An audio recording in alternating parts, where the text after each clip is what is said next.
नमस्कार दोस्तों, अखंड भारत की आवाज़ चैनल पर आप लोगों का स्वागत है। और अभी आप लोग देख सकते हैं अनुज नेहरा जी यहाँ पर हमारे साथ हैं। और मुझे परिचय देने की कोई ज़रूरत नहीं है।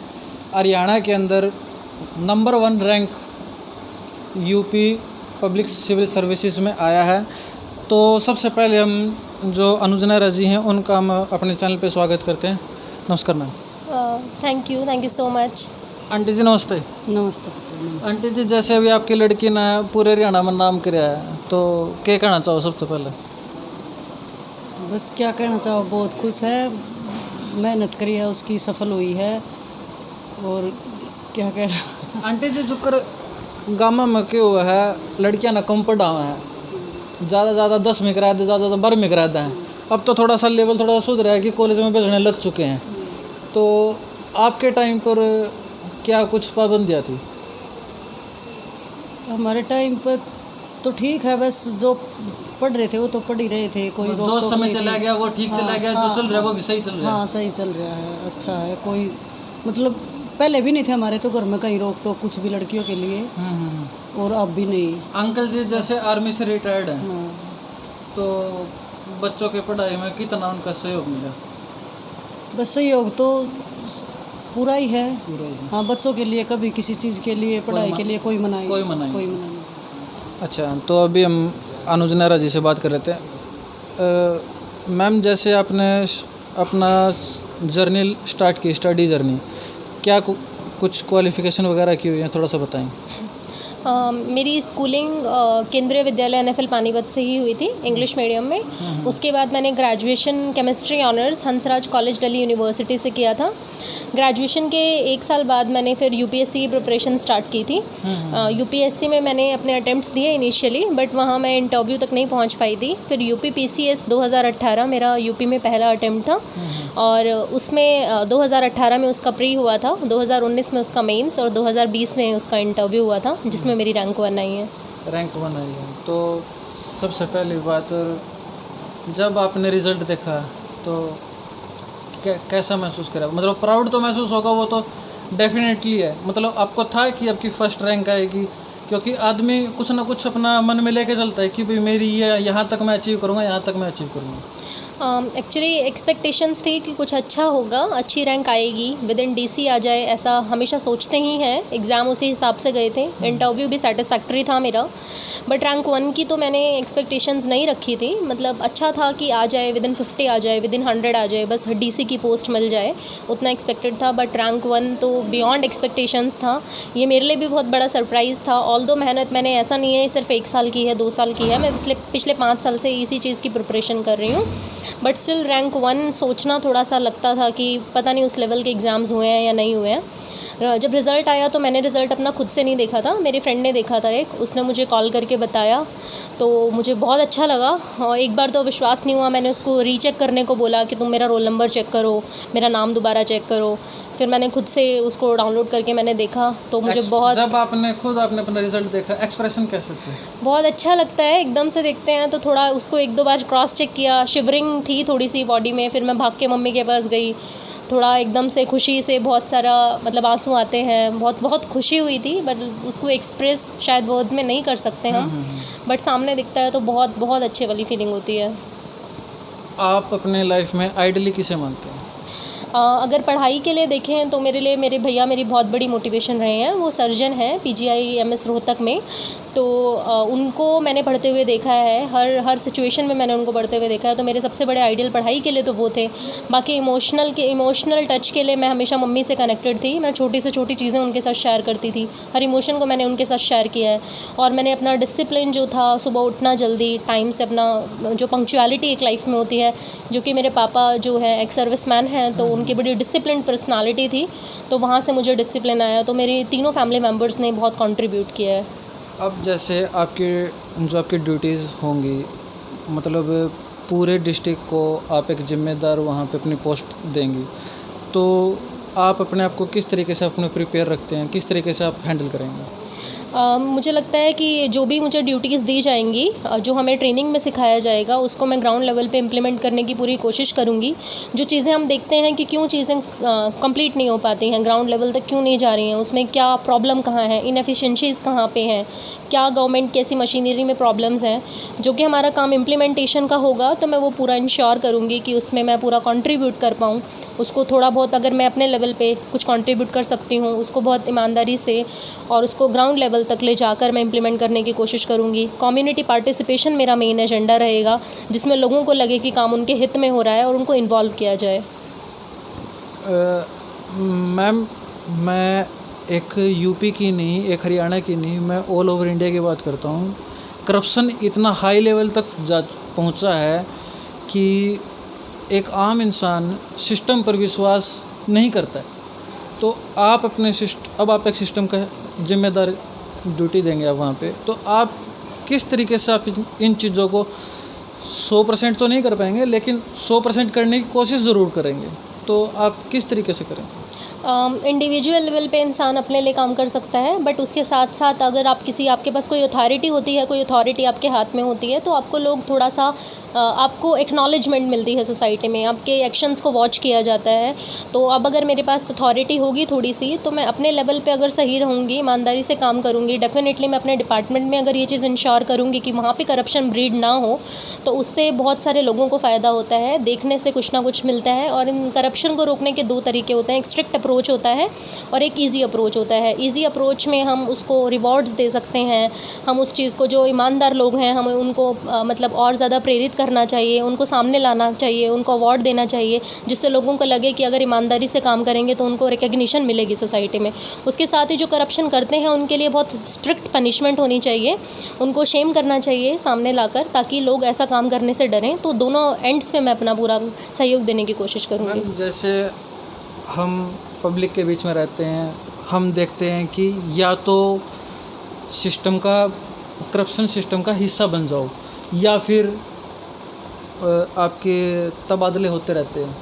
तो इन चीज़ों में क्या कुछ आप कहना चाहोगे? देखो, चैलेंजेस हर जॉब में होते हैं, चाहे आप किसी भी जॉब में जाओ, बट ऐसा नहीं है कि आप चैलेंजेस क्योंकि वहाँ पर जो लोकल मिनिस्टर होंगे या लोकल जो भी लीडर्स होंगे, कहीं ना कहीं एक जैसे कोई भी पोस्ट होती है उस पर प्रेशर ज़रूर होता है कि वो उनको भी मैनेज करता है, वो सिस्टम को भी मैनेज करता है और वो पब्लिक डीलिंग को भी मैनेज करता है। इस पर क्या कहना चाहिए? ऐसा नहीं है, सिस्टम में जहाँ पे ये सब चीज़ें हैं, वहाँ पे हम लोगों के लिए भी बहुत सारे code of conduct, code of ethics होते हैं, जिनको हमें फॉलो करने का पूरा राइट है।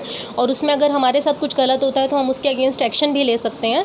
सिस्टम से अगर ऐसा करप्टेड सिस्टम है तो उससे डर के तो काम नहीं किया जा सकता। और चैलेंजेस हर फील्ड में होते हैं, बट उस चैलेंजेस को कोप अप करना, उसको डील करना एक आना चाहिए। और मुझे लगता है वही एक सिविल सर्वेंट की सबसे बड़ी क्वालिटी होती है, जो हम किताबों में पढ़ते हैं।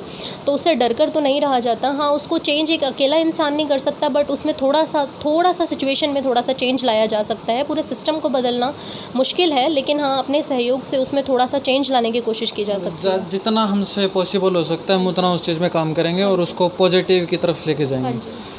तो आगे और क्या कुछ आपके टारगेट्स है? यही आपकी अचीवमेंट, लास्ट अचीवमेंट? क्योंकि क्या होता है, अब जैसे मैंने कोई गवर्नमेंट एग्ज़ाम के लिए एग्ज़ाम दिया, जॉब के लिए एग्ज़ाम दिया, और मेरा टारगेट है IAS या IPS, UPSC। अब मैं कोई छोटी जॉब मिल जाती है और उसके बाद मैं सोचता हूँ नहीं, यहाँ तक ही सूटेबल है, आगे मुझे नहीं करना है। और कुछ लोग आगे के लिए भी करते हैं। आपका क्या टारगेट? देखिए, जो जॉब मिली है वो छोटी तो नहीं है, फॉर श्योर बहुत अच्छा है ये, मुझे बहुत बड़ी अपॉर्चुनिटी दी गई है। तो इसमें मैं पहले तो मुझे जब जैसे टाइम आएगा, जो मुझे रिस्पॉन्सिबिलिटीज़ दी जाएंगी उसको मैं पूरा बहुत ईमानदारी से करूँगी, जितना मुझे सिखाया जाएगा। लेकिन उसके साथ साथ जिस चीज़ के लिए मैंने इतने टाइम तक मेहनत की है, मेरे उसके कुछ अटेम्प्ट्स हैं, तो मैं उसको भी उसको ऑब्वियसली देने की पूरा ट्राई करूँगी, ईमानदारी से उसमें भी मेहनत करूँगी। लेकिन मैं दोनों में ट्रेड ऑफ नहीं करूँगी। यहाँ पे मेरा जितना मेरे को काम दिया जाएगा उतना मैं अपने ड्यूटी आवर्स में उसको पूरा करूँगी। जो वर्क आपको मिलेगा आप उसमें कोताही नहीं बरतोगे। हाँ, आप उसको 100 of the 100 टाइम दोगे, और टाइम मिल गया तो साथ में आप नेक्स्ट चीज़ भी आप करोगे। हाँ जी, बिल्कुल बिल्कुल।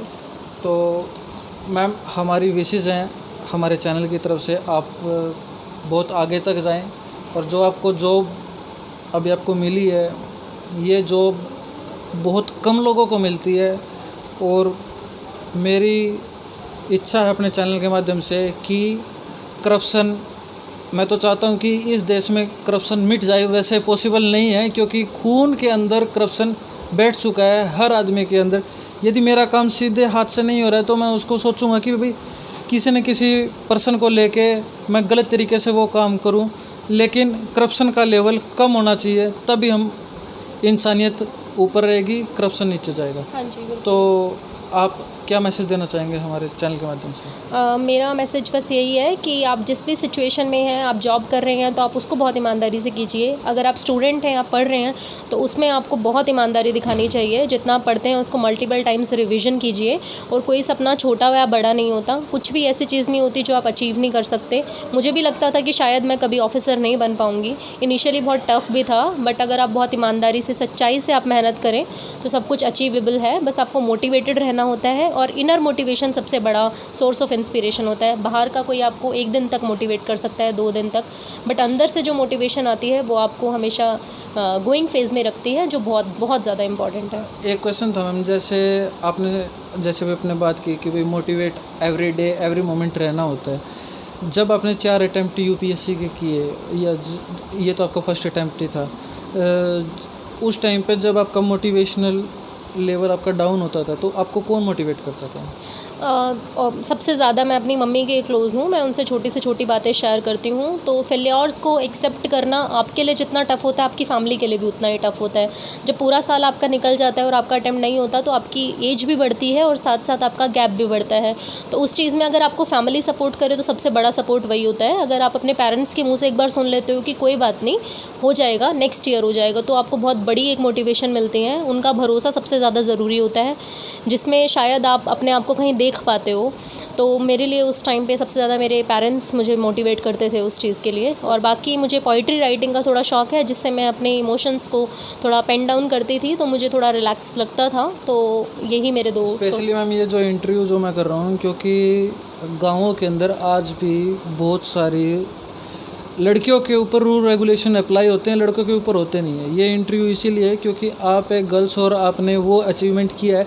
बॉयज़ करते हैं तो इतना ज़्यादा नहीं सोचते, बोलते हैं कोई बात नहीं, उसके ऊपर उसको इतना प्राउड भी फील होता है कि भी मैं लड़का हूँ, लड़के ने कर लिया। लड़की यहाँ तक पहुँचना एक बहुत बड़ी अचीवमेंट है। इस पर आप क्या मैसेज देना चाहोगे लड़कियों को, जिनको पेरेंट्स हिम्मत करके कॉलेज तक पहुंचा रहे हैं, उसके बाद आगे नहीं पढ़ाते, या वो आगे नहीं किन्हीं कारणों से वो जो अचीव करना चाहती हैं, जो है उनके अंदर गट्स हैं, लेकिन वो नहीं कर पाती हैं, या जो करने के इच्छुक है, जो अपने पेरेंट्स को नहीं बोल पाते कि मुझे वो गोल मुझे अचीव करना है? मुझे लगता है इसके लिए सबसे पहले पेरेंट्स का जो है वो बिहेवियर और उसमें उनके एटीट्यूड में थोड़ा चेंज आना चाहिए। तो उसके लिए हम उनको मोटिवेट कर सकते हैं। पेरेंट्स का समझना सबसे ज़्यादा ज़रूरी है, क्योंकि अगर वो मोटिवेटेड रहेंगे, उनको लगेगा कि उनके बच्चे आगे कुछ कर सकते हैं, तो ही बच्चे में वो प्रेरणा आती है कुछ करने की। तो उसके लिए सबसे पहले पेरेंट्स का समझना ज़रूरी है इस चीज़ का। और उसके साथ साथ फिर मैं यही बोलना चाहूँगी कि ईमानदारी से मेहनत कीजिए, और लड़का लड़की कुछ डिफरेंस नहीं होता है। ये सोसाइटी ने, समाज ने ही क्रिएट किया है और इसको समाज को ही मिटाना पड़ेगा। तो इस चीज़ के लिए आपको पहल करने की ज़रूरत है। अगर आप ईमानदारी से मेहनत करेंगे तो आपके माँ बाप भी आपका सहयोग देंगे। क्योंकि मैं खुद एक गांव से हूं और मैं खुद ये माहौल देखता हूं। मुझे कई बार तो बहुत ज़्यादा शौक़ लगता है कि 10th हुई उसकी शादी कर दी, 12th हुई उसकी शादी कर दी, कॉलेज में फर्स्ट ईयर हुई, चल ही रहा है, उसकी शादी कर दी। ऐसे उस पर आप पेरेंट्स को क्या बोलना चाहेंगे? इसके लिए मैं सबसे पहले तो ये कहना चाहूँगी कि क्योंकि ये इलीगल है, हमारे लॉ, हमारे सोसाइटी इस चीज़ को ऑल्दो अलाउ करती है, बट लॉ में ये चीज़ एलिजिबल नहीं है। तो उसके लिए स्ट्रिक्ट एक्शन होना चाहिए, क्योंकि बिहेवियर को चेंज करने के लिए सिर्फ उनको समझाने से काम नहीं चलता। अगर 1-2 लोगों को पनिशमेंट दी जाए तो भी चीज़ों को सुधारा जाता है। तो उसके लिए एक हेल्प बॉक्स होना चाहिए, हर जगह पे उनका एक हेल्पलाइन नंबर होना चाहिए, जिस पे गर्ल्स भी अपनी कंप्लेन को रजिस्टर करें या नेबर उसको इन्फॉर्म करें और स्ट्रिक्ट एक्शन लिया जाए। और इसके साथ साथ मुझे लगता है कि कुछ स्पीचेज़ होनी चाहिए गाँव में, सेमिनार्स ऑर्गेनाइज़ कराने चाहिए, लड़कियों को बुलाकर उनको बोलने का मौका दिया जाना चाहिए, उनके स्किल्स को रिकग्निशन मिलनी चाहिए, ताकि गाँव में भी गाँव तक भी ये बात पहुँचे कि लड़कियाँ कम नहीं हैं। और हर पेरेंट के, जब अपने गाँव की आप किसी लड़की को आगे बढ़ते हुए देखते हो तो हर माँ बाप के मन में आता है कि हमारे बच्चे भी इतना करें। बस प्रॉब्लम ये होती है कि अगर अपने आसपास वो इन सब चीज़ों को अगर होते हुए देखते हैं तो चेंज जल्दी इंड्यूस किया जा सकता है, चेंज जल्दी हाँ जी लाने की वो कोशिश करते हाँ हैं। जी। तो जैसे अभी अनुज नेहरा मैम का इंटरव्यू किया, जो मेरे पास क्वेश्चन थे वो मैंने क्वेश्चन किए, क्योंकि सबसे बड़ा मेरा ये इंटरव्यू करने का बस मकसद इतना था कि एक गर्ल ने वो अचीव किया है जो हर कोई अचीव करना चाहता है, चाहे कोई वो बॉयज़ हो या गर्ल हो। तो मैं बहुत ज़्यादा आपसे इंस्पायर हुआ हूँ कि एक गर्ल्स ने ये चीज़ें अचीव की है। तो thank you ma'am, congratulation ma'am. Thank you so much. Aunty ji, आपको बताइए, आपके लड़के ने मतलब बहुत अच्छी जॉब, जो हर कोई इस जॉब की सोचता है कि भी मुझे ये जॉब मिल जाए, मुझे ये जॉब मिल जाए। पता नहीं कितने लोग इस चीज़ की ट्राई करते हैं और कितने लोग इस चीज़ में रह जाते हैं और कितने कम लोगों को ये जॉब मिलती है। तो मैं आपको और आपकी बेटी को, दोनों को अपने चैनल के माध्यम से मैं आप लोगों को बधाई देता हूँ। तो कुल मिला के आप लोगों ने ये वीडियो देखी और मैं इस वीडियो के साथ अपनी ये वीडियो मैं यहीं पे समाप्त करता हूँ। जय हिंद, जय हरियाणा, जय भारत।